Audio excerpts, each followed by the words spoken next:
Hola chicos, ahora vamos a hablar sobre pared abdominal, hernias y patología digestiva superior. Bueno, quienes habla es Luz María Chávez, externa del sexto año.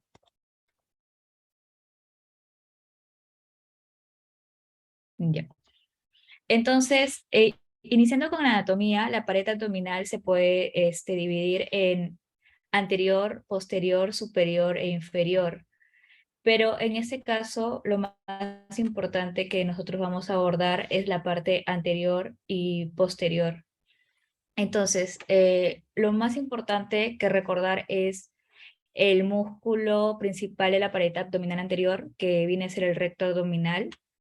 Y bueno, si es que hacemos una vista más profunda a la pared anterior, vamos a ver a los músculos anterolaterales, que si es que vemos de una vista más superficial hacia una profunda, podemos ver el oblicuo externo o el mayor, que sus fibras son de arriba hacia abajo, como metiendo las manos al bolsillo, el oblicuo interno menor, que es de abajo hacia arriba, y el transverso del abdomen, que sus fibras, como su mismo nombre dice, son transversales.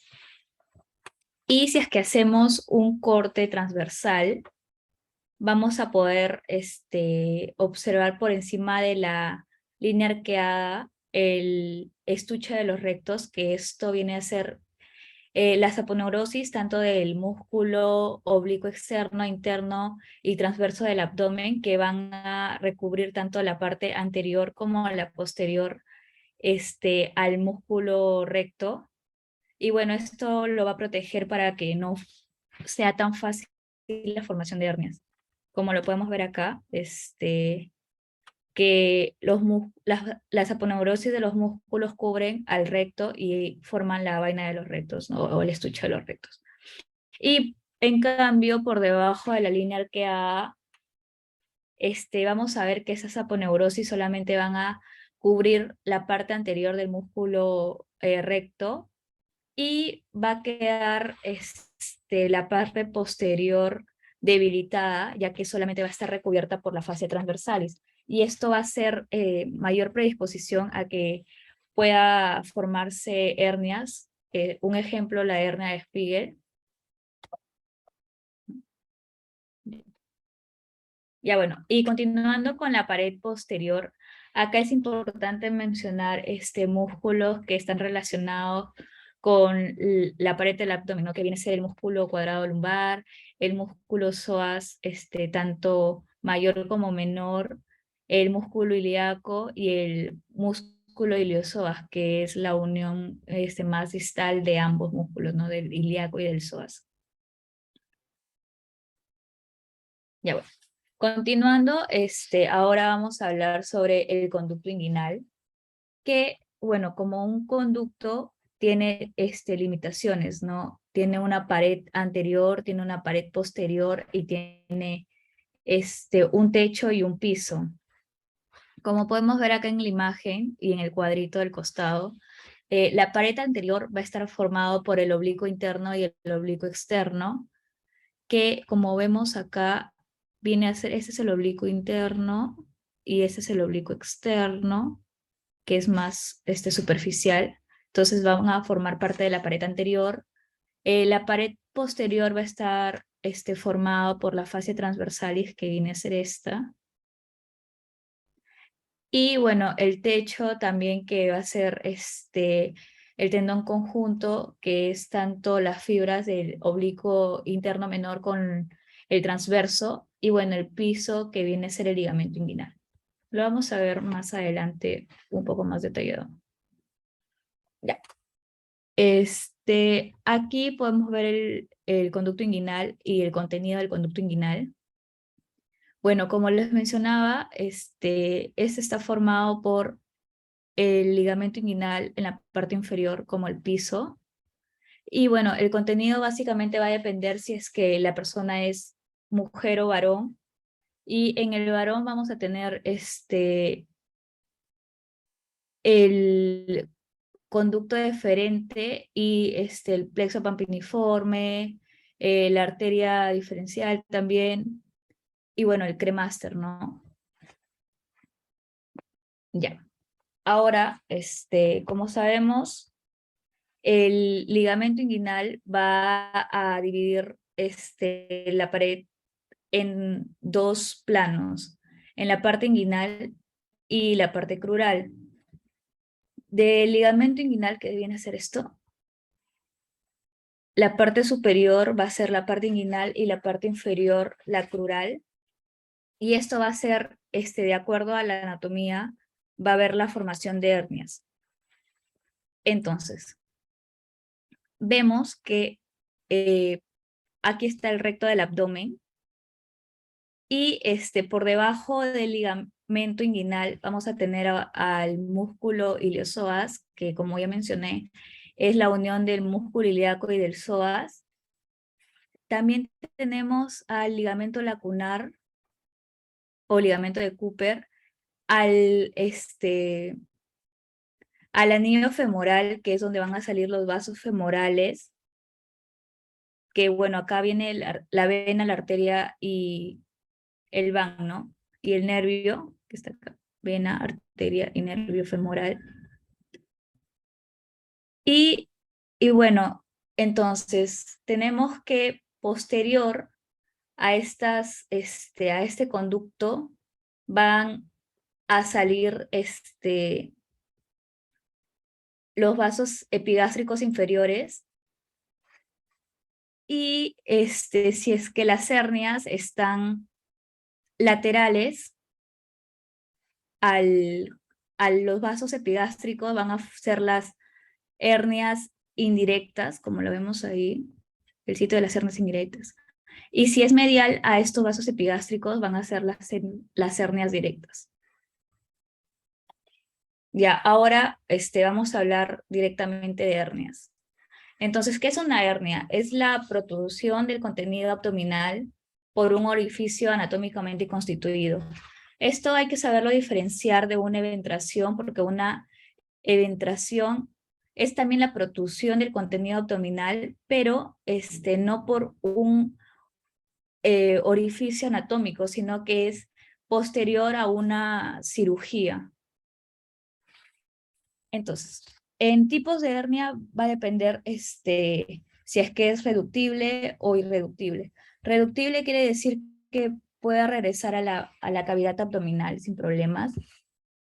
Y acá tenemos dos tipos, coercible e incoercible.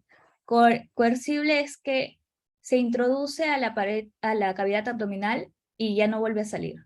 Incoercible es que a pesar de haber hecho la maniobra de reducción, vuelve a salir, vuelve a protruir. Y por otro lado, las hernias irreductibles, tenemos encarcerada y estrangulada.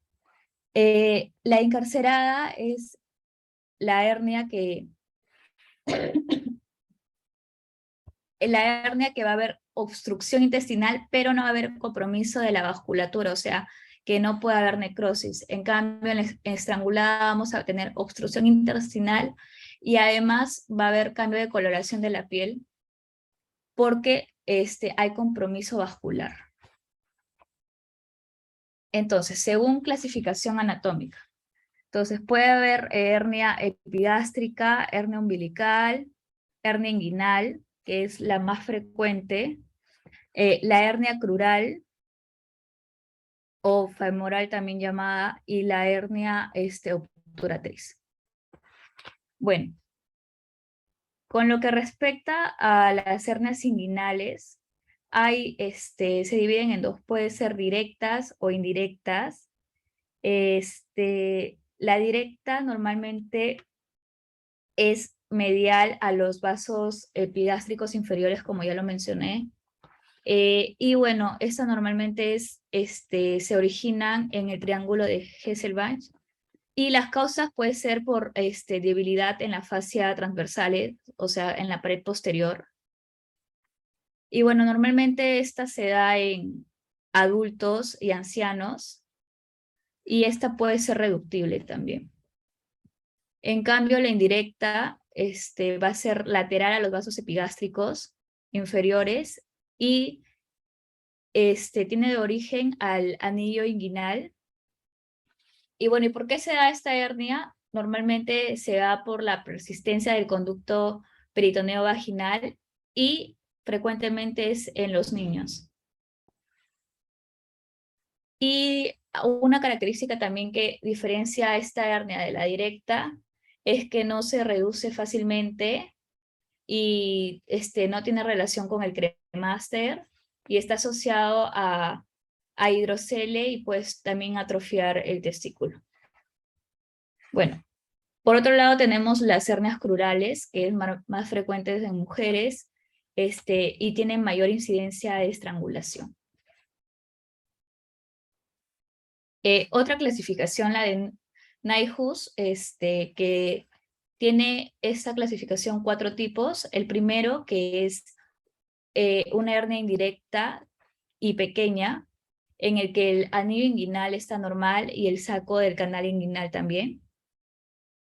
El tipo 2 es indirecta y es mediana, o sea, de mediano tamaño, en el cual se va a ver un anillo interno alargado y saco que no esté en el escroto.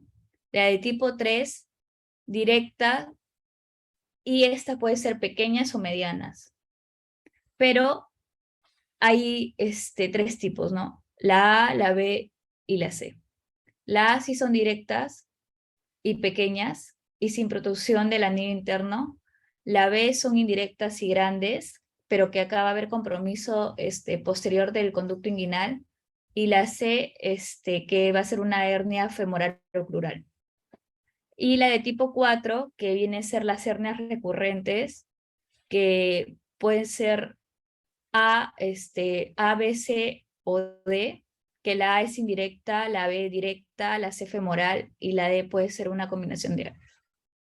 Y con respecto a los epónimos, puede ser una hernia de Richter, que bueno, va a ser de bordes antimesentéricos del intestino. Puede ser una hernia de Littré, que es una protrusión del divertículo de Meckel. La de Mian, que es protrusión del apéndice vesical en el saco inguinal, a comparación de la de Gariongat, que es en el saco crural, y la de Spiegel, que cruce la línea semilunar con el borde del recto anterior. Ya. ¿Y cómo se diagnostica? Bueno, el diagnóstico normalmente es clínico, porque puede haber dolor, pues haber tumoración. A veces los pacientes pueden estar asintomáticos también y pueden sentir parestesia.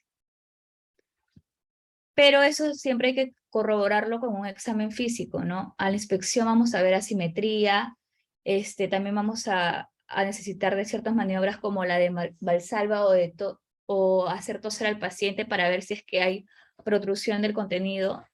Y a la palpación, bueno, normalmente se usa la maniobra de Landívar, que es para reducir las hernias al comprimir el anillo inguinal profundo.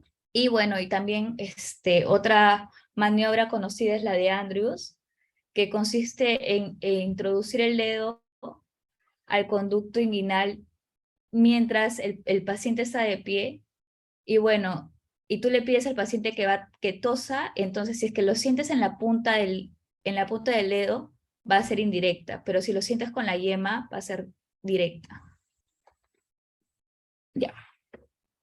Y después tenemos el tratamiento, que esto puede ser, que normalmente es quirúrgico, y bueno, tenemos 3 tipos de cirugías o de intervenciones: herniografías, hernioplastías y laparoscopías. Las herniografías normalmente es las que tienen mayor tensión y las que tienen mayor recidivas. Las hernioplastías son aquellas que no generan tensión y tienen menor porcentaje de recidivas. Y entre las herniografías tenemos a la de Bassini, McVeigh y Scholes, y las hernioplastías Lichtenstein, Nyhus y Stopa.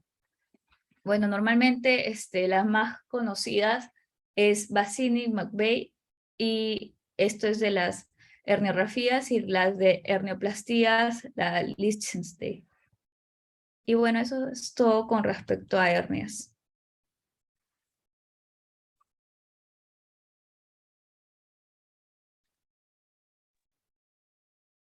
Gracias, Luz. Voy a compartir ahora mi pantalla.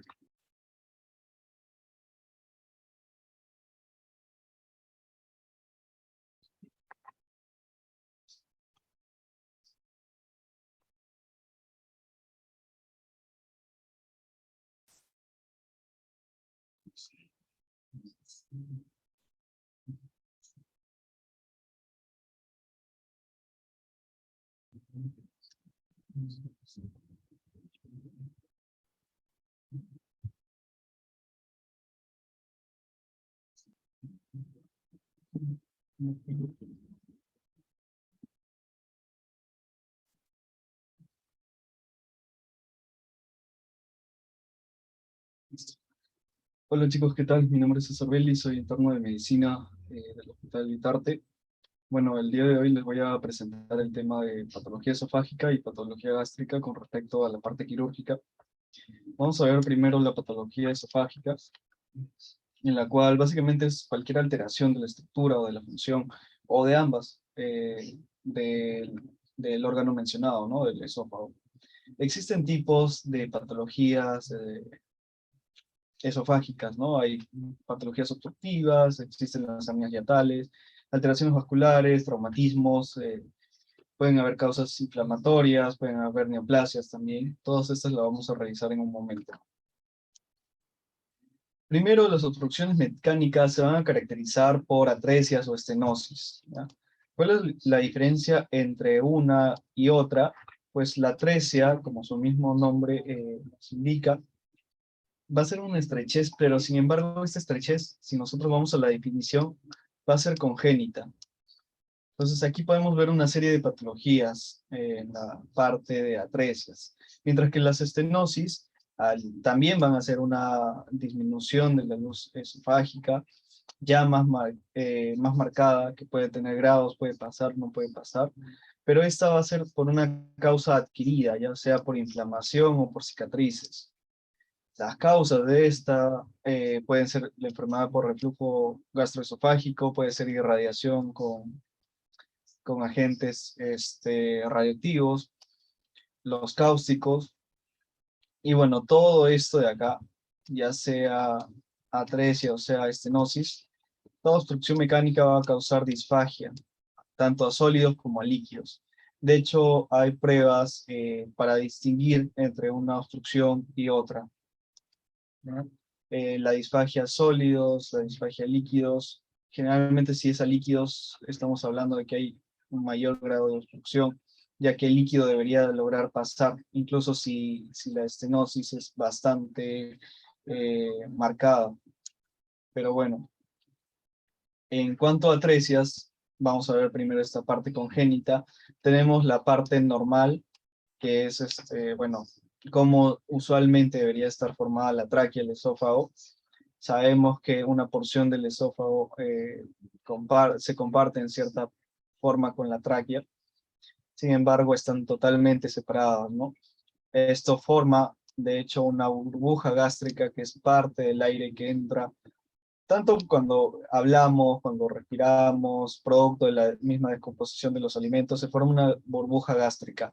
Esta burbuja obviamente se va a ver en una radiografía de pie, porque si nosotros estamos de cúbito dorsal, o sea, echados, no se va a ver esta burbuja, ya que el aire mismo suele ir hacia arriba por una cuestión de densidades. Entonces, esto de acá, ¿por qué es importante? Porque nos va a ayudar a definir ante qué atresia estaríamos, o ante la sospecha de cuál de algunos tipos.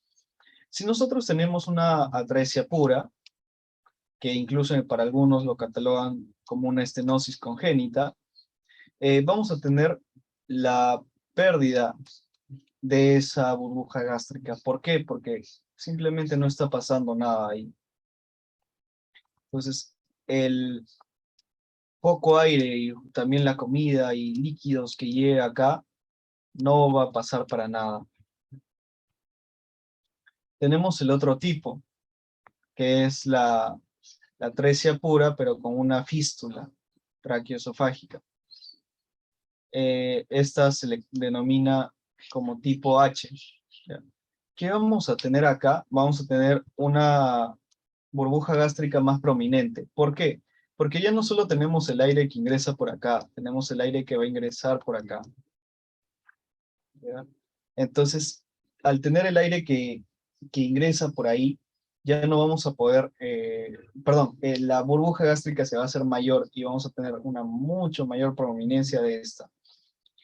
Ahora tenemos la más común, la que se describe que pasa en un 70-80% de casos, en cuanto a las atresias, que es la atresia esofágica con la fístula traqueoesofágica distal.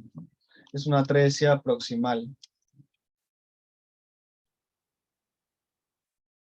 mientras que la fístula es distal.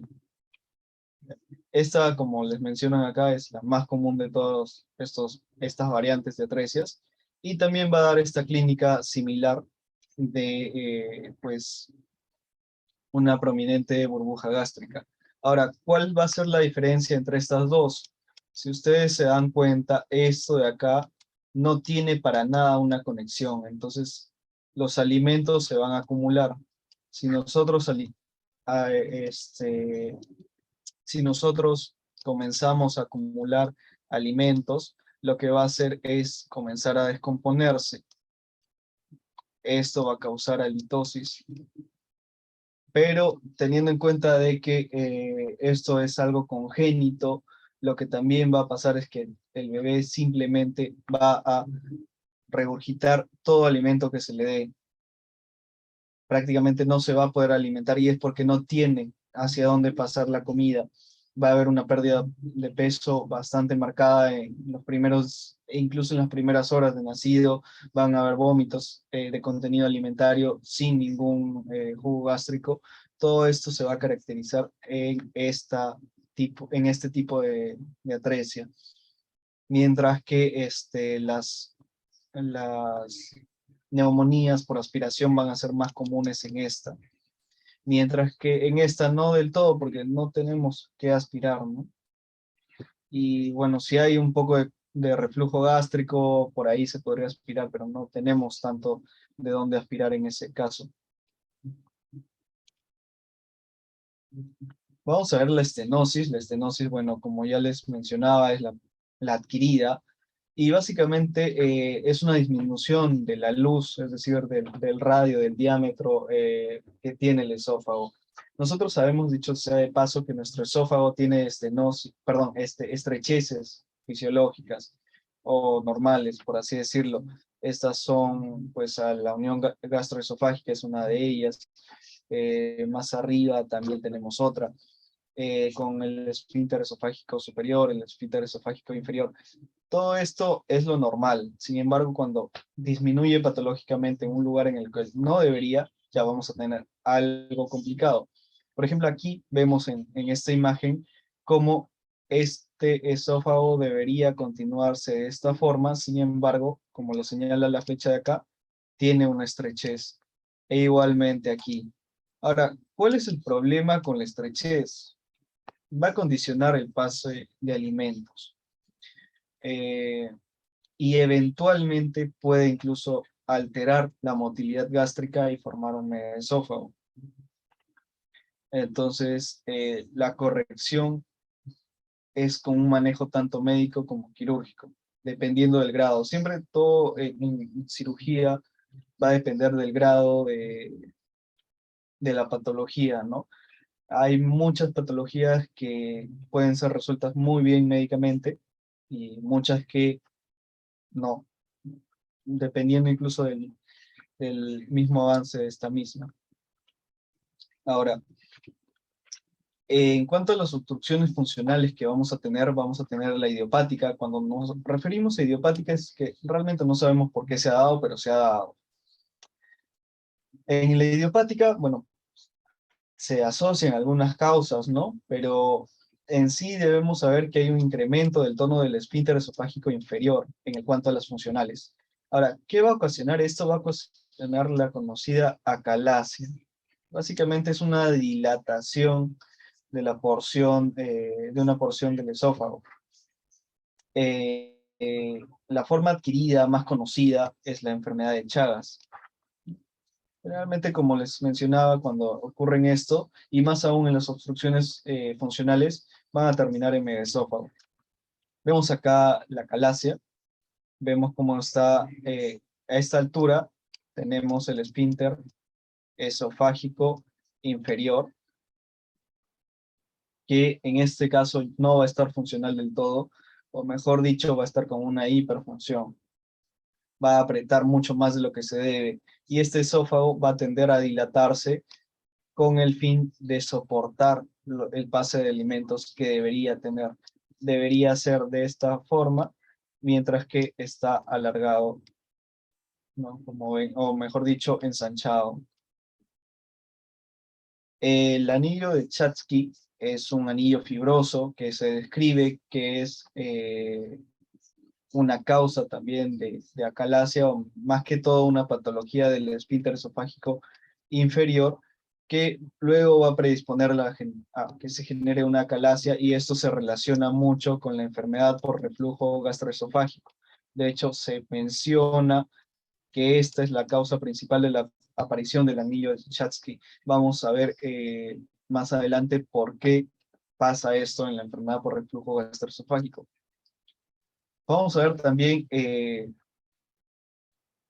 los trastornos, o bueno, las imágenes de estos trastornos de motilidad, ¿no? Vemos como acá la calasia está bastante dilatado, bastante ensanchado esta parte del esófago, y aquí vemos cómo está bastante, bastante estenosado, ¿no? Entonces, básicamente ahí tenemos nuestro diagnóstico de alcalasia. La mayoría de estos trastornos de motilidad esofágica van a requerir de una prueba de imágenes varitada, o sea, con contraste, para evidenciar el pase de la luz, o el correcto funcionamiento del pasaje de alimentos, ¿no? A través del esófago. Vemos cómo acá está normal, está entrando, probablemente aquí ya empieza el estómago. Si vemos acá, tenemos una estructura, aparentemente eso es el estómago. Vemos cómo se continúa todo esto, vemos cómo este anillo está competente, mientras que aquí pues vemos todo lo contrario. Entonces, una prueba simple como es la radiografía contrastada, que no toma más de 10 minutos en realizarse, o 15 minutos, nos puede servir mucho para definir qué está pasando con nuestro paciente. Ya hay pruebas más invasivas, o un tanto más específicas, como lo es la manometría, como lo son la fluoroscopía contrastada. Bueno, en esos casos, sí, si bien es cierto, ayuda mucho, se debe decidir siempre cuál usar en base a las necesidades del paciente, y también en qué contexto están. Vemos acá de nuevo lo que les mencionaba, el anillo de Chatsky, eh, ocasionando una dilatación del esófago, y también vemos acá la hernia hiatal. Se describe que este anillo de Chatsky se relaciona estrechamente con la hernia hiatal. Entonces, vemos acá una protrusión de una estructura, y vemos cómo se continúa con el estómago, que está llegando la sustancia de contraste, que es esto que ven acá. Vemos cómo se continúa. Sin embargo, vemos que esto está incompetente, ¿no? Vemos acá esta estenosis, y vemos que acá es como si se hubiera deslizado el estómago. Y eso es lo que pasa en la hernia hiatal. Vamos a verla en un momento. Lo que quiero que conozcan acá, antes de pasar a hernia hiatal y enfermedad por reflujo, es la enfermedad de Chagas, ¿no? Tenemos el Trypanosoma cruzi con su vector, el Triatoma infesta. Y bueno, este parásito lo que va a hacer es tiene cierta predisposición por los glóbulos rojos, así que también pueden aparecer algunas alteraciones de esto, pero lo que va a causar y que nos importa para acá es el megaesófago. También se asocia a otras dilataciones de otras estructuras, de otras vísceras, sin embargo la que más nos importa acá es el megaesófago. Ahora sí vamos a ver la hernia hiatal. La hernia hiatal básicamente es que el estómago o una porción de este pasa a través del hiato. Sabemos que tenemos estructuras en cuanto al diafragma que representan también una estrechez y también por la cual pasan algunas estructuras, ¿no? A nivel de T8, T10 y T12, ¿no? Aquí la que nos interesa es la de T10, ya que ahí tenemos el pase del esófago. Esto va a condicionar el reflujo gastroesofágico, de hecho es una causa que lo agrava mucho o que lo produce. Tenemos dos tipos, la que es por deslizamiento y la paraesofágica. Vamos a ver esto. La que es por deslizamiento básicamente es por esta estrechez del diafragma que les había comentado. Aquí tenemos el diafragma.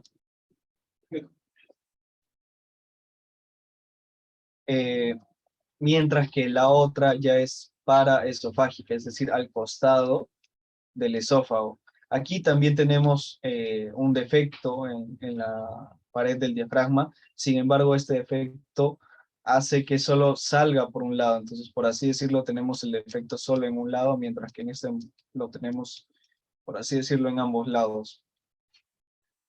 Aquí vemos cómo se va formando la hernia por deslizamiento. Básicamente lo único que pasa es que el estómago se desliza a través de este orificio. Aquí también se desliza, sin embargo, crea como si fuera ya no un globito en el esófago, ¿no? Que pareciera ser el esófago, pero es el estómago. Acá sale por un ladito nada más.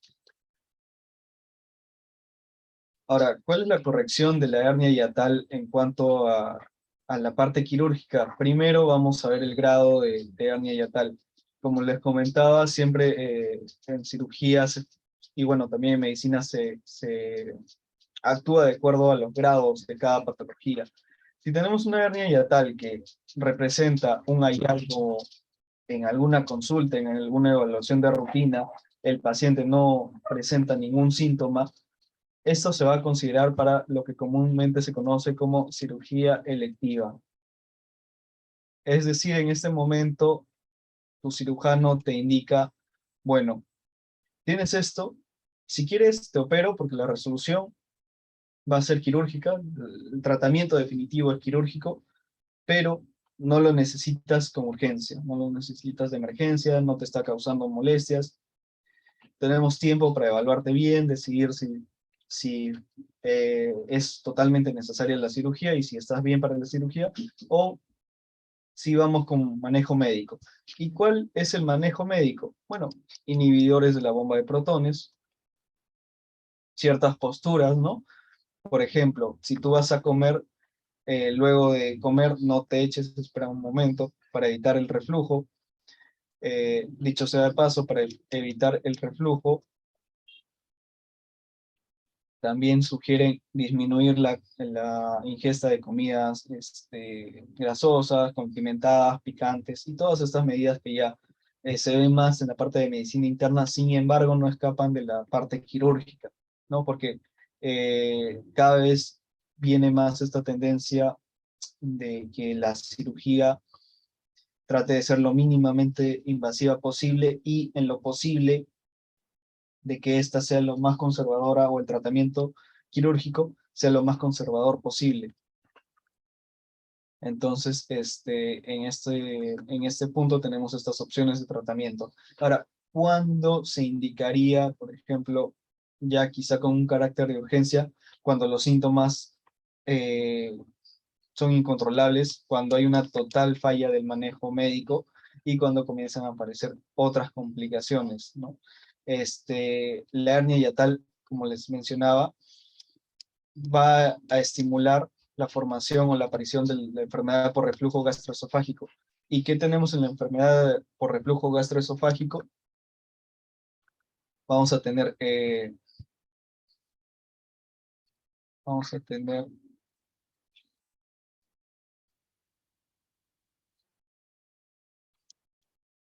vamos a tener la esofagitis por reflujo. ¿Ya? Esto, bueno, básicamente saben que el estómago tiene una producción de ácido clorhídrico por medio de las células parietales. Este ácido va a volver hacia la luz esofágica y el esófago y el estómago tienen un epitelio diferente y tiene un porqué. El esófago se centra en el pasaje de alimentos, mientras que el estómago en la recepción de los mismos y en la secreción de sustancias de los mismos. Entonces, si nosotros tenemos esta secreción de sustancias y tenemos una sustancia que va a ser de un pH ácido, bastante ácido, vamos a entender que la pared o la mucosa gástrica va a estar, por así decirlo, diseñada, o las células van a poder soportar este ácido. Entonces, al no soportar este ácido, el esófago, ¿qué va a hacer? Va a ser una metaplasia. ¿Y qué es una metaplasia? Es el cambio de un tejido por otro, por otra estirpe celular.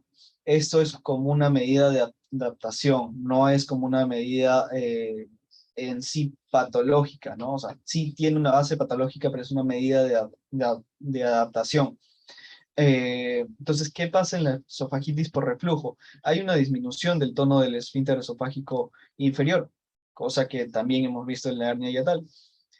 Se aumenta la presión intraabdominal. Esto favorece más aún el reflujo.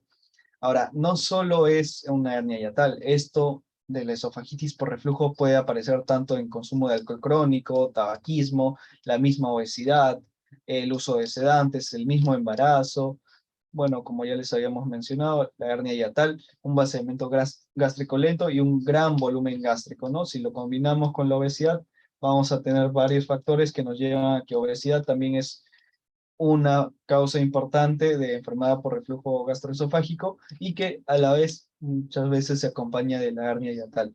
Si juntamos incluso los factores de alcohol y tabaco que están fuertemente asociados a la obesidad por los malos hábitos o los malos estilos de vida, tenemos que la obesidad quizá es uno de los factores más importantes en el desarrollo de esofagitis por reflujo.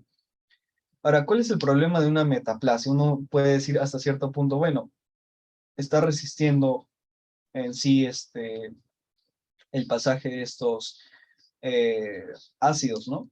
Sin embargo, ¿qué es lo que pasa? Como lo ven acá, esto cambia y aquí hay un cambio total de epitelio y si lo veríamos con una tinción de NBI, que es una eh, tinción de luz especial, veríamos una diferencia mayor en este epitelio, pero bueno, eso es únicamente también para comprobar en cierto modo que esto se esté tratando de una lesión, ¿no? En algunos casos no se difiere mucho entre una y otra y se apoya con esa tinción, o también una buena iluminación.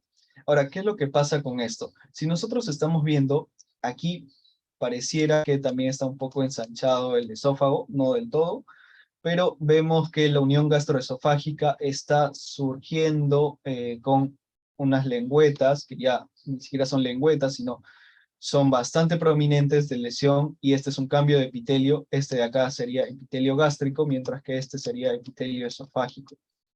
Este epitelio gástrico es el que va a soportar. Ahora, ¿cuál es el detalle que les comentaba? Este epitelio está predispuesto a la generación de neoplasias. El cambio de epitelios, es decir, la metaplasia, te predispone en todo organismo una neoplasia. Entonces, ¿qué es lo que va a terminar causando si es que no se corrige la causa? Es un cáncer de esófago. Y es por eso que ahí sí ya toma más relevancia las cirugías, ¿no? En este paciente, por ejemplo, se tiene que estudiar del todo bien la causa, se tiene que definir de una vez la conducta quirúrgica y el manejo médico. Hay casos, si bien es cierto, que responden también muy bien al manejo médico y se hace un seguimiento con endoscopias, pero bueno, cada paciente se individualiza y pues se ve lo mejor para ellos. Vamos a hablar ahora de las varices esofágicas. Las varices esofágicas, básicamente, bueno, las varices son dilataciones de las venas, en este caso, como son esofágicas, son de las venas esofágicas. Usualmente, estas venas drenarían hacia la vena porta. Sin embargo, ¿qué va a pasar o en qué condiciones se asocia? En condiciones de hipertensión portal, la más común, cirrosis. Hay algunas causas más de hipertensión portal, sin embargo, cirrosis siempre va a la cabeza. Ahora, ¿cuál es el detalle con estas varices? Estas varices se pueden romper, están predispuestas a romperse. Recordemos que aunque las venas son vasos de capacitancia, que tienen una gran compliance, esta, al estar ya, por así decirlo, en su punto máximo, puede estar a un paso de reventar. Es como inflar un globo mucho, ¿no? El globo puede inflar y todo, pero si lo inflas de más se revienta. Ahora, ¿cuál es el detalle con esto? Va a causar una hemorragia digestiva que puede llegar a ser masiva. De hecho, es una de las causas más frecuentes de muerte en cirróticos y de las más temidas también. Entonces, ¿cómo vemos acá? Bueno, vemos un hígado que aquí ya está cirrótico, tiene esta hipertensión portal. La hipertensión portal lo que va a hacer es aumentar la presión de la vena porta, por lo que si nosotros recordamos, el sistema venoso siempre trabaja con un flujo de presión bastante bajo, por lo que va a hacer un retorno hacia acá. Estas venas lo único que van a hacer es crear estas vesículas y van a dilatarse, provocando estas varices que vemos aquí y que lo podemos ver en una endoscopía de mejor manera. Ahora, acá lo tenemos en una endoscopía, lo tenemos acá. ¿Cuál es el tratamiento quirúrgico de esto? Básicamente es un seguimiento. Se trata primero la causa médica. ¿En qué momento se trata la causa quirúrgica ya como emergencia? Bueno, cuando hay un sangrado. Se trata de hacer una ligadura de estas mismas para contener este sangrado.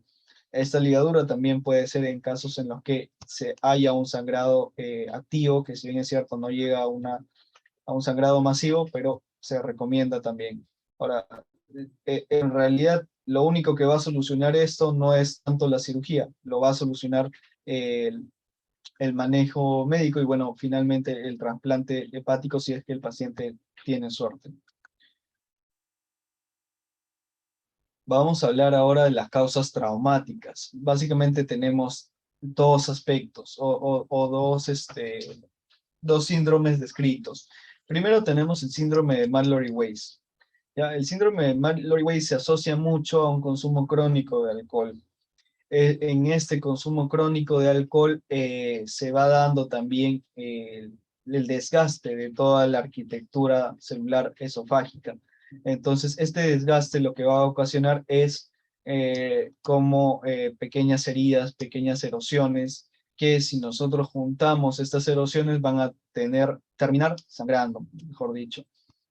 Ahora, ¿qué es lo que pasa con estos pacientes? También tienen una predisposición al cáncer gástrico. ¿Por qué? Porque también acá va a haber un cambio de epitelio, va a haber una metaplasia. Entonces, aparte de eso, se añade pues el sangrado, que como ven en este gráfico representado, se asocia mucho a pacientes alcohólicos y en el peor de los casos termina con una hematemesis, perdón, franca, en la cual va a condicionar mucho la vida del paciente en estos casos, y bueno, ya en ese momento sí se sugiere una cirugía de emergencia. Tenemos el otro síndrome, el de Bocher-Haps. Este de acá es básicamente por una ruptura del esófago. Ahora, esto se asocia a un síndrome emético, pero de una intensidad bastante elevada, en la cual los vómitos son prácticamente con cada segundo, el paciente no deja de vomitar. Entonces, esto hace que se desgaste mucho más rápido. Esto es como que un poco más lento, el síndrome de Mallory-Weiss, mientras que este es un poco más, o mejor dicho, bastante más rápido. Se va a caracterizar, ¿por qué? Por un dolor de pecho, va a aparecer shock, condicionando la parte hemodinámica y también puede afectar a la parte cardíaca. Entonces se combina el shock cardiogénico, que no responde tan bien a fluidos, con el shock hemorrágico, el shock hipovolémico, que sí va a responder a fluidos, pero al no tratar el sangrado, no tenemos una solución clara. Va a haber enfisema subcutáneo. ¿Y por qué va a haber? Porque ante la ruptura de cualquier víscera hueca, va a haber salida de aire. Esta salida de aire va a causar neumoperitoneo, neumomediastino, dependiendo de la zona en la que esté. Ahora, este puede causar tanto neumomediastino, se asocia más a neumomediastino por la ubicación, también neumoperitoneo, más raro, quizás si es más abajo y se acompaña de alguna ruptura en el estómago, que es bastante raro que ocurran al mismo tiempo, se puede acompañar de eso. Ahora, el corazón es el que va a sufrir más porque también está al lado, ¿no? Se va a ver irritado y ahí van a aparecer más complicaciones. ¿En quiénes podemos ver pacientes con trastornos eméticos ya descritos, como el síndrome cíclico de Mesis? Tenemos también pacientes con consumo de sustancias. Algunas sustancias pueden ocasionar náuseas y vómitos bastante intensos. Y bueno, también el consumo de alcohol, más que todo si la persona no lo resiste mucho, si es de ciertas etnias, por ejemplo, las etnias asiáticas no suelen resistir mucho el alcohol porque el alcohol deshidrogenasa no está muy bien desarrollada en ellos, así que tienden a entrar en estados etílicos bastante rápido con poco alcohol y pues puede hacerse, ¿no? Pero básicamente toda causa que lleve a un síndrome emético bastante intenso va a tener una predisposición hacia este síndrome. Vemos acá el Mallory Weiss, como les comentaba, el desgarro en ciertas partes del esófago. Vemos aquí como hay un sangrado activo. Vemos aquí un desgarro, perdón, que no tiene un sangrado activo, pero hay un sangrado ligero. Vemos aquí cómo está la endoscopía. Aparentemente es una maniobra en huya que vemos el endoscopio acá. Probablemente el endoscopio esté yendo de esta forma, ¿no? Por eso se le conoce como maniobra en U. Y bueno, básicamente eso es por Mallory Weiss. Las esofagitis, ya para ir terminando con esta parte de esófago, también pueden ser infecciosas. Se observa más en pacientes inmunodeprimidos y bueno, generalmente se asocian estos tres virus, ¿no? El herpes simple, el citomegalovirus, perdón, estos dos virus y este hongo, ¿no? La cándida. Este, puede producir desde lesiones menores, que pueden ir a una úlcera un tanto simple, hasta la pérdida de todo el epitelio, ¿ya? En esos casos ya más graves. Aquí vemos cómo es una lámina del esófago, vemos cómo hay un infiltrado, en varias partes vemos cómo hay edema, en numerosas partes, hay una pérdida de la continuidad y de la adherencia de cada parte del epitelio, y vemos cómo está dañado en diferentes lugares, ¿no? Eso es lo que va a causar una esofagitis infecciosa y bueno, obedeciendo la parte infecciosa tiene ese infiltrado. En la de reflujo ya lo hemos visto, vemos qué es lo que pasa y también tenemos los divertículos. El de Senker es el más descrito y quizá se asocia a una mayor aparición. Aparece por una debilidad en la pared posterior, asociado básicamente a los músculos de la pared posterior del esófago, y es pues un divertículo que se forma como un repliegue del esófago. ¿Qué va a caracterizarlo a esto? Pues básicamente la presencia de litosis, pueden haber mayor predisposición a neumonías por aspiración, reflujo gastroesofágico y todo esto. Tenemos también al divertículo de Killian-Jamieson, el cual es anterior. Esto es quizá la mayor diferencia entre ambos, ¿no? Uno es posterior, mientras que el otro es anterior. Entonces, dependiendo de la musculatura, también aquí el cricofaringio está más arriba.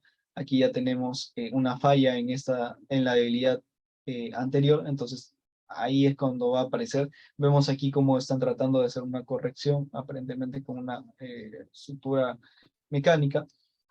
Pero vamos a ver primero las opciones de manejo. Bueno, me parece que se, se borró la diapositiva de opciones de manejo, pero básicamente las opciones de manejo quirúrgicas que tenemos es una diverticuloplastía, es decir, vamos, por así decirlo, a remodelar ese divertículo, o una diverticulectomía, en la cual ya se va a retirar el divertículo.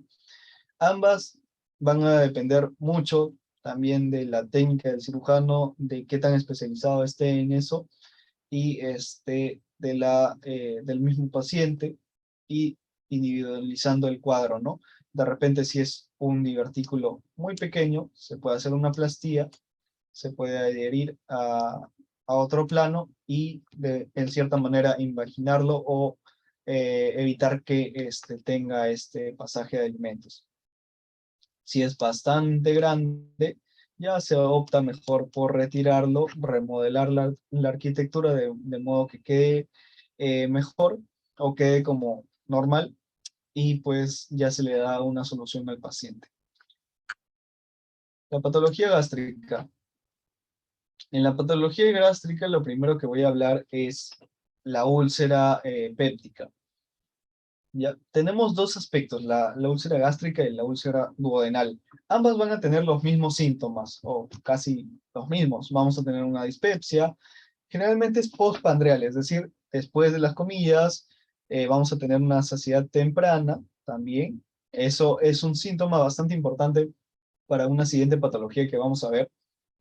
Y también lo que más se describe es el dolor tipo pirosis, este dolor que quema, el dolor urente, en el epigastrio, ¿ya? O en la boca del estómago. Generalmente, quizá algunos de ustedes hayan desarrollado gastritis, sienten como un dolor que te quema cuando no has desayunado, no has almorzado, no has cenado a tus horas. Sientes también como por encima de ese dolor comienza como una acidez. Todo esto se asocia a estas úlceras.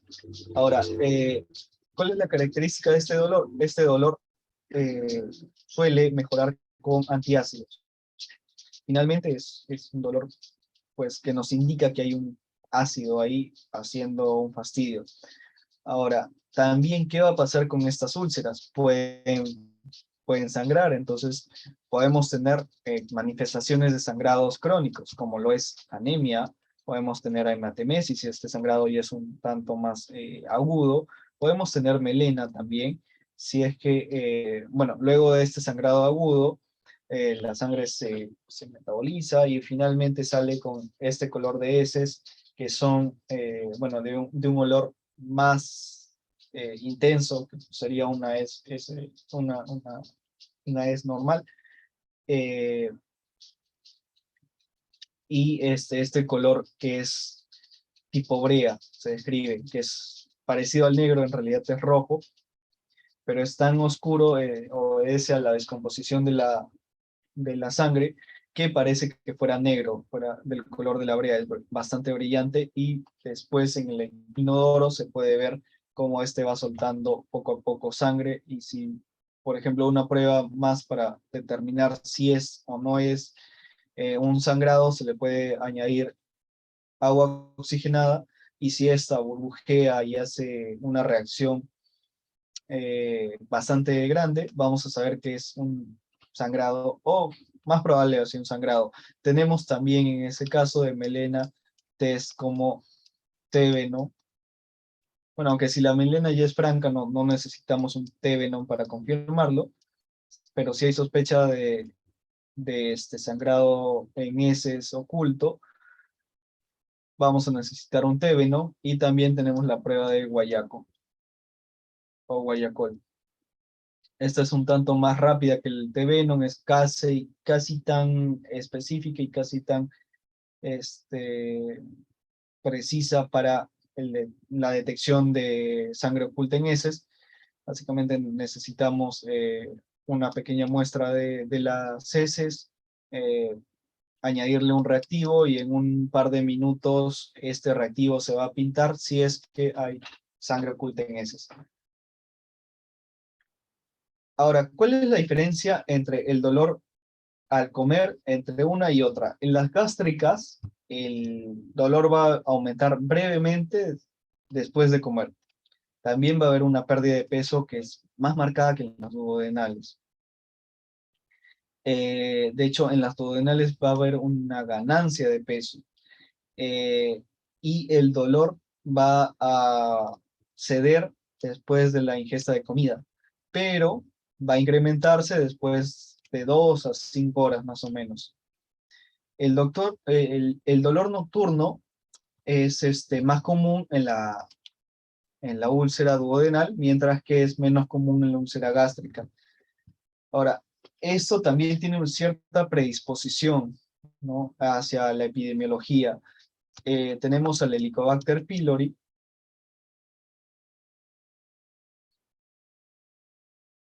que es una bacteria en la cual tenemos cierta predisposición hacia la generación de úlceras. Esta generación de úlceras en el Helicobacter pylori va a ser porque esta bacteria se va a adherir a la mucosa, ya sea gástrica o duodenal, de manera que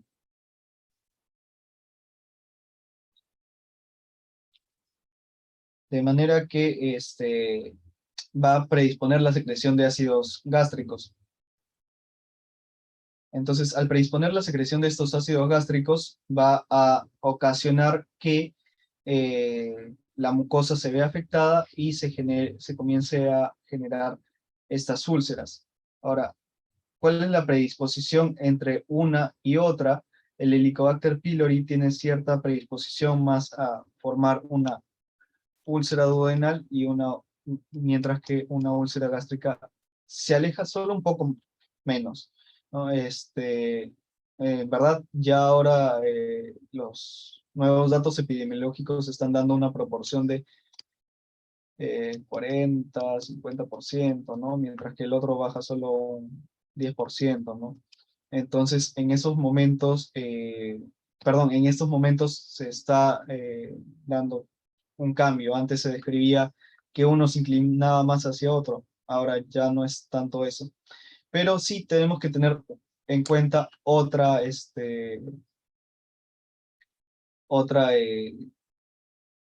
um, otra causa muy común de úlcera, que es el consumo crónico de AINES. Los AINES, como sabemos, van a tener cierta implicancia sobre la ciclooxigenasa. De hecho, hay AINES más selectivos hacia COX-1 que hacia COX-2, mientras que sabemos que estos tienen eh, relevancia en cuanto a lo que es el revestimiento de la mucosa gástrica. Si nosotros inhibimos ambos COX, vamos a tener problemas. El COX-1 es quizá el más indicado para explicar este fenómeno. Entonces, si nosotros inhibimos con mayor selectividad esto, vamos a tener que nuestro paciente puede desarrollar con mayor frecuencia úlceras gástricas, ya que el que se va a ver condicionado por el recubrimiento va a ser la parte gástrica, no tanto la duodenal. En ese momento sabemos entonces que los AINES, el uso crónico de AINES, como lo mencionan acá, tiene mayor predisposición hacia la generación de úlceras gástricas.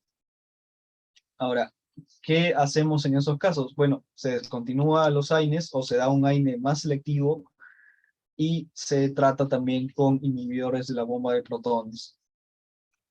Ahora, ¿cuándo debemos evaluar a nuestros pacientes cuando tienen el reflujo? Básicamente es en todos los pacientes que tengan uso crónico de AINES, si es que esos tienen una sospecha de sangre oculta en heces. Ahora, otro grupo de pacientes es pacientes menores de 60 años que tengan signos claros o signos de alarma de dispepsia. Por ejemplo, estos pacientes que tienen una sensación de llenura precoz, estos pacientes que les arde el estómago todo el tiempo, tienen vómitos a repetición, y estos son de contenido más ácido, incluso a veces bilioso. En cuanto a pacientes mayores de 60 años o mayores de 45 que tengan altos niveles en la zona de gastritis, perdón, de infección por Helicobacter pylori, por ejemplo, nuestro medio, y también de la prevalencia de cáncer gástrico. En estos casos, siempre la indicación va a ser la endoscopía. Ahí hay que valorar de una vez ante qué lesión estamos, sacar una muestra de la lesión que encontremos y valorar cuál va a ser el tratamiento quirúrgico. En un momento vamos a hablar de cáncer gástrico. Ahora, la diferencia entre las lesiones benignas y malignas que podamos encontrar es las características de las mismas. Sabemos que una lesión maligna va a ser mucho más fea, mientras que la benigna nos va a asemejar siempre a lo que está descrito en los libros como una úlcera péptica. La base va a ser lisa, mientras que en la maligna va a estar ulcerada y con una masa. O incluso a veces no se puede ver más, eso lo vamos a detallar en unos momentos, pero hay otras cuestiones que nos pueden hacer pensar en que hay algo maligno. Los bordes van a ser regulares, bien definidos, mientras que en la maligna irregulares, van a ser unos bordes desastrosos. La mucosa aledaña va a estar tranquila, no va a haber mucha alteración de la misma, mientras que en la mucosa que rodea una lesión maligna va a ser irregular, podemos ver nódulos. La localización de las mismas en la úlcera gástrica benigna va a ser en la curvatura menor del estómago, va a ser entre el cuerpo y el antro. De hecho, es una locación preferida para obtener muestras de Helicobacter pylori en caso se sospeche en una endoscopía de que haya presencia de esta. En las úlceras duodenales va a estar en la pared anterior o posterior del bulbo duodenal. En la maligna, las lesiones pueden estar en cualquier momento, perdón, en cualquier lado, son bastante atípicas. En la histopatología, bueno, vamos a ver signos de inflamación crónica, vamos a ver cambios y granulación activa obedeciendo a la resolución o el intento de resolución de la lesión. Mientras que en la maligna vamos a ver ya la displasia y vamos a ver que invade planos profundos. De hecho, ese es uno de los criterios para la clasificación del cáncer gástrico en cuanto a la clasificación japonesa de cáncer gástrico. Antes de pasar a eso, vamos a ver la escala de Forres. La escala de Forres nos habla del riesgo de sangrado, eh, perdón, el riesgo de recidiva de sangrado en cuanto a una úlcera péptica, ya sea gástrica o ya sea duodenal.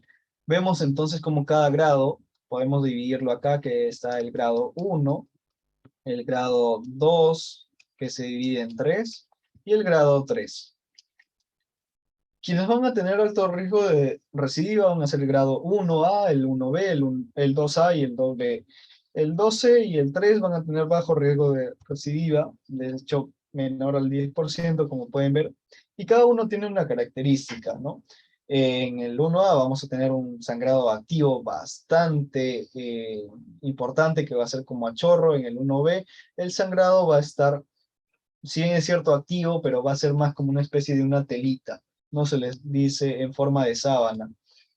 En la 2A vamos a ver un vaso en el lecho de la lesión, en la 2B vamos a ver el coágulo, en la 2C vamos a ver la lesión, pero con unos puntos hemáticos.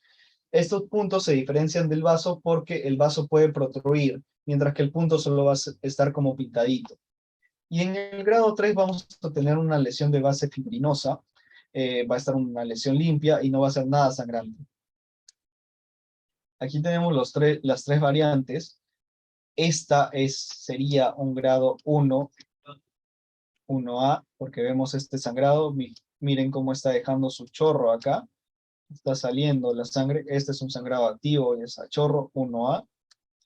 Aquí, ¿qué tenemos? Tenemos un sangrado, vemos acá la presencia de la úlcera, y esta partecita de acá es un vasito, que es el que está botando el sangrado por acá. Entonces ahí tenemos un 2B, perdón, 1B. Por acá tenemos el coágulo, que ya lo estamos describiendo en una clasificación de Forrest que iba en 2B. En la 12,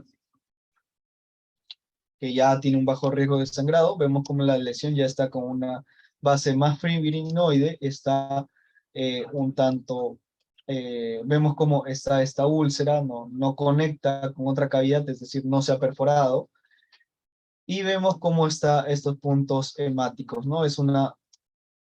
Son como pequeños puntitos que le dejan acá, como si yo estuviera pasando mi puntero y ponerle puntitos. Esto nos indica que es un grado 12, mientras que el grado 3 vemos como hay una base totalmente fibrinoide, si bien es cierto, ahí está la úlcera, no sangra. Este sangrado de acá probablemente es porque le han tomado una biopsia y lo que pasa es que entra con una pizza bastante chiquitita y le sacan una muestra y esa muestra obviamente va a dejar un sangrado. Y bueno, en cuanto al problema que sucede con estas úlceras y más en nuestro medio, vamos a tener la aparición del cáncer gástrico. Ya, el cáncer gástrico, ¿cuál va a ser el problema en nuestro medio?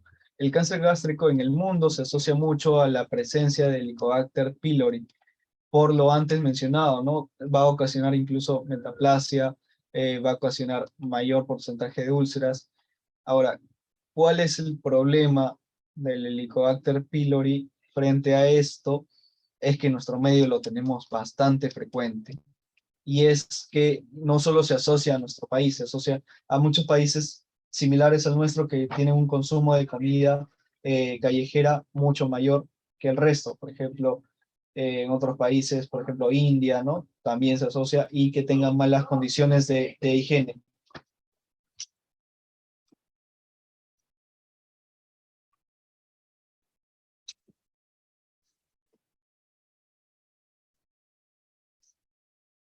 Estas malas condiciones de higiene van a predisponer que también los alimentos que se preparen tengan la presencia de este germen. Se asocia mucho a las ensaladas, ya que no es que la ensalada sea mala, sino que generalmente los vegetales no se lavan muy bien, entonces aparece este Helicobacter pylori. ¿Qué va a causar finalmente? Va a causar la presencia de, vamos a abreviarlo, va a terminar en una neoplasia. Esta neoplasia, ¿qué es lo que va a causar? Para empezar, el cáncer gástrico al inicio no da síntomas. Hay una clasificación o una denominación que se le conoce como el early cáncer gástrico.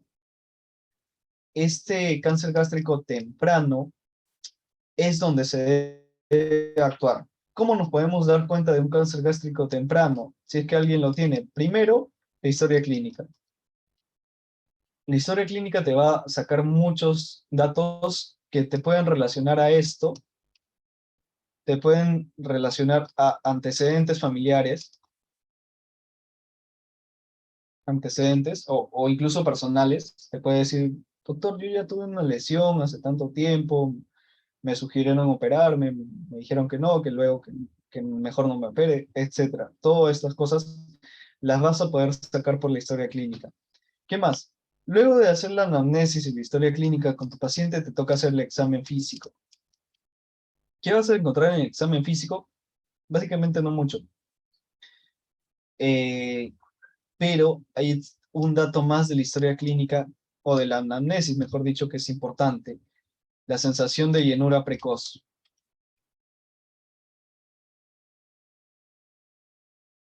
La llenura precoz es un síntoma que nos está indicando que algo está pasando. Si bien es cierto, puede ser que no sea un cáncer y pueden haber otras causas, nos orienta más a pensar que puede ser o no, que puede ser un cáncer. Eh, en estos casos se sugiere también preguntar por otro síntoma, y que ya lo mencionamos hace un momento. Después de comer, ¿calma el dolor? Si la respuesta es después de comer, ¿me calma el dolor? te estás orientando a que probablemente tenga una úlcera. Si dices sí, es una úlcera, probablemente, ¿no? Si dice no, es un cáncer, con mayor probabilidad. Ahora, ¿qué es la particularidad también de un cáncer? Pérdida de peso. Y si bien es cierto, la úlcera también se puede acompañar de esta, en un cáncer gástrico es más marcada. ¿Cómo se describe la pérdida de peso anormal para que pueda ser un cáncer? Un paciente que en condiciones basales, sin intento de dieta, sin alguna cirugía bariátrica o algún otro procedimiento que lo ayude a perder peso, pierde más de 3 kilos en un mes. Si no está haciendo nada para perder peso y pierde 3 kilos en un mes, preocúpense porque ese paciente tiene un cáncer y ese cáncer probablemente ya está en un estadio más avanzado. Ahora, en el examen físico del early cancer, como les decía, no hay mucho que se va a alterar. Sin embargo, debemos tener en cuenta algunos síntomas que quizá ya nos orientan, o algunos signos, mejor dicho, que ya no nos orientan tanto a un cáncer gástrico temprano, sin embargo, sí nos orientan en que hay un cáncer. Lamentablemente ya no hay mucho que hacer en esos casos. Y es que tenemos al nódulo, la hermana María José, tenemos también al ganglio supraclavicular derecho, perdón, ganglio supraclavicular izquierdo, y esto es porque el drenaje linfático del estómago va a coincidir con el drenaje linfático izquierdo, entonces va a ocasionar un nódulo que pues nos indica de que ese cáncer ya ha hecho metástasis y pues no hay mucho que hacer, al igual que el ganglio de la hermana María José, que es alrededor del ombligo, también nos va a indicar un muy mal pronóstico para este paciente. Ahora, ¿qué más depende este cáncer gástrico? ¿Qué más podemos ver? Digamos que hemos hecho una buena anamnesis, hemos hecho una buena recolección de datos y decimos, señor, señora, váyase a operar porque tiene un cáncer gástrico. La solución, de hecho, para el cáncer gástrico es una cirugía. Ahora, ¿qué es cirugía? Dependiendo del grado, podemos proponer, o se puede proponer, mejor dicho, una gastrectomía.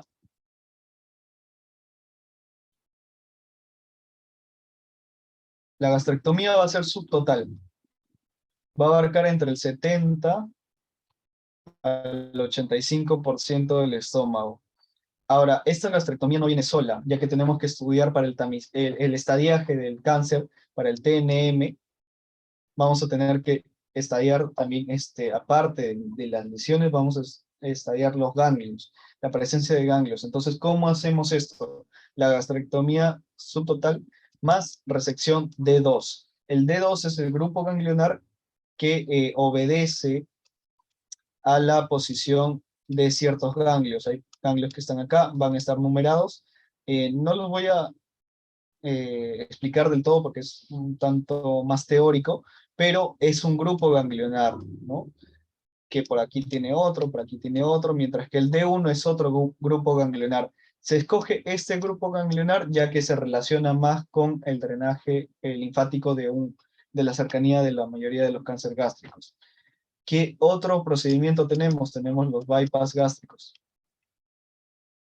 Ahora, a diferencia del bypass bariátrico, en este bypass se prefiere hacer una gastrectomía de manera que se haga una nueva anatomía gástrica que logre cumplir con la función alimenticia del paciente para que éste pueda, por así decirlo, hacer su vida lo más normal posible luego de esto. ¿Cuál es el detalle del bypass gástrico? El bypass gástrico se sugiere más en cánceres un tanto más avanzados, ya que también es una técnica un tanto más compleja. No es como que todos los cirujanos la logren manejar desde un inicio. Tiene una curva de aprendizaje mayor que una gastrectomía. Ahora, también el bypass gástrico se suele asociar a una mayor tasa de complicaciones. Ese es el detalle por el cual también no se aconseja en caso de que la gastrectomía pueda ser realizada. ¿Qué más tenemos con el cáncer gástrico? con el bypass gástrico puede aparecer una complicación conocida como candy cane.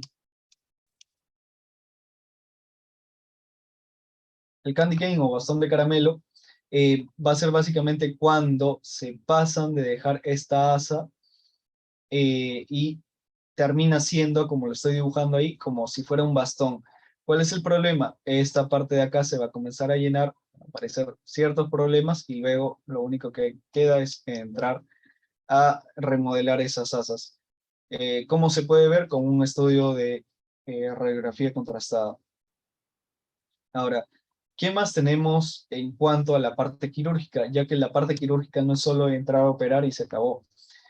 Tenemos que hacer la revisión de la pieza operatoria. Esta pieza operatoria nosotros sabemos que es estómago. Sabemos que el estómago tiene pliegues porque el estómago se puede distender con facilidad. Estos pliegues van a seguir cierta orientación. Sin embargo, si aparece una lesión, este pliegue ya no va a ser igual. Si aparece una lesión, este pliegue, ¿qué es lo que va a pasar con el pliegue? Va a haber una falta de continuidad de este pliegue. Y quizá vemos aquí que este pliegue debería continuarse y no se continúa. Vemos, esto es quizá una manifestación en la cual la lesión está en un, por así decirlo, en un estado cero, ¿no? O perdón, en una distribución cero. Vamos a tener también distribuciones que van a ser -1, o perdón, +1, si es más hacia la cavidad, y conforme vaya avanzando la profundidad de la lesión, vamos a tener -1, -2, y todo esto, ¿no? Más preocupante es mientras más profundo sea, pero estas lesiones tipo cero pueden pasar inadvertidas. ¿Qué es lo que se hace? Se hace una muy buena revisión de esto y se encuentra estas lesiones o esta pérdida de continuidad de los pliegues gástricos. Esta pérdida de continuidad nos va a alertar que en ese lugar había una lesión. ¿Qué más? Ahora, según la clasificación japonesa, no olviden que la profundidad de la lesión es la más importante para la determinación del cáncer gástrico. Ahora, ¿qué más tenemos aparte de esto? Nuestro paciente con cáncer gástrico, ¿cuál va a ser el problema en el postoperatorio? A diferencia de la gastrectomía y el bypass bariátrico que se ha tomado más relevancia para la pérdida de peso, estos son enfocados a corregir un cáncer, una situación que pone mucho más en riesgo la vida en ese momento. Entonces, el paciente puede o no puede ser gordito. ¿Cuál es el problema si el paciente es delgado? Si nuestro paciente es delgado, ¿cuál es el problema? Va a perder peso, mayor pérdida de peso. Lo podemos llevar incluso a caquexia. ¿Por qué? Porque la pérdida de peso va a ser primero la parte muscular. ¿Por qué? Porque el consumo de proteínas va a ser mayor aquí. Entonces, ¿cómo se soluciona esto? Bueno, aparte de teniendo un buen nutriólogo o una nutrióloga o un nutricionista clínico, el suplemento de proteínas, dejar indicado el módulo proteico. Estas proteínas van a ayudar a esa pérdida. Ahora, también es cierto, las calorías nos van a ayudar a esto. Sin embargo, ¿cuál es el detalle con esto? La dieta postoperatoria de un paciente gastrectomizado o con alguna cirugía gástrica, independientemente de la causa, va a ser que durante un periodo el paciente va a tener que estar en una dieta líquida, incluso en su casa, no solo en la hospitalización. Esta dieta líquida no da tanto aporte ni calórico ni proteico. Es el detalle de esa dieta líquida, es por eso que van a perder tanto peso. ¿Qué es lo importante acá? Siempre recuerden que tienen otros profesionales de salud especializados y llamen a su nutricionista, ¿no? El nutricionista no es solo para dar dietas, el nutricionista clínico se encarga de unas dietas bastante intensas y que nos ayudan bastante al manejo del paciente postoperado en estos casos. ¿Qué más va a pasar con este paciente? Tenemos que ver básicamente el estadio de este paciente. Generalmente cuando son un cáncer gástrico temprano, la sobrevida es bastante prometedora. A los 5 años es más del 90%, a los 10 años 85%. Y si ustedes consideran que muchos de estos factores se asocian a la obesidad, es que le sumamos una pérdida de peso que controla comorbilidades de la obesidad. De hecho, así también surge la bariatría. Se dan cuenta hace muchos años que estas cirugías oncológicas para cáncer gástrico traían beneficios metabólicos a pacientes obesos. Pero bueno, eso es una historia aparte y no tiene mucho que ver en este momento. Entonces, ¿qué vamos a tener? En esto la sobrevida va a ser muy buena, incluso va a ser en la mayoría de casos curativo. Pero ¿qué pasa si ya hay un compromiso de metástasis y esto? Vamos a tener que ver qué es lo que ha pasado con nuestro paciente, ¿no? Pueden haber metástasis a diferentes partes y en base a eso se hace el pronóstico. No es lo mismo una metástasis, no sé, a solo un ganglio que una metástasis hepática, que una metástasis a colon. En esos casos ya vamos a tener complicaciones más serias. Pero bueno, lo importante de cáncer gástrico, para hacer un resumen y una síntesis de todo lo que he dibujado acá, es que tienen que tratar de captarlo cuando es temprano. ¿Cómo lo van a captar? Con una buena historia clínica, con una buena anamnesis y un buen examen físico. Los datos que le den en la historia clínica de llenura precoz y el dolor tipo urente calma con la comida van a ser determinantes en su decisión. Ahora, ¿qué más? Tenemos una prueba que es bastante más sencilla de hacer que una cirugía, que es la endoscopía digestiva alta. Si por ahí aún nos quedan dudas de qué es o qué no es, tenemos la endoscopía digestiva alta, en la cual se da una pseudoanalgesia al paciente. Entonces se entra con el endoscopio, una cuestión de 10 minutos, 15 minutos como mucho. Tenemos ya un resultado, tenemos biopsias, entonces se puede trabajar con esto. Y pues la prevención, ¿no? Indicarle al paciente, ¿sabes qué? Tenemos en nuestro medio un bicho que, si bien es cierto, se puede controlar muy bien eh, con parte médica, tenle cuidado y trata de hacer tus controles para ver si no tienes esto, más aún si ya le ha dado alguna vez, porque puede tener un cierto componente de recurrencias. Y bueno, básicamente eso sería todo con respecto a la patología gástrica, a la patología esofágica. Muchas gracias a todos.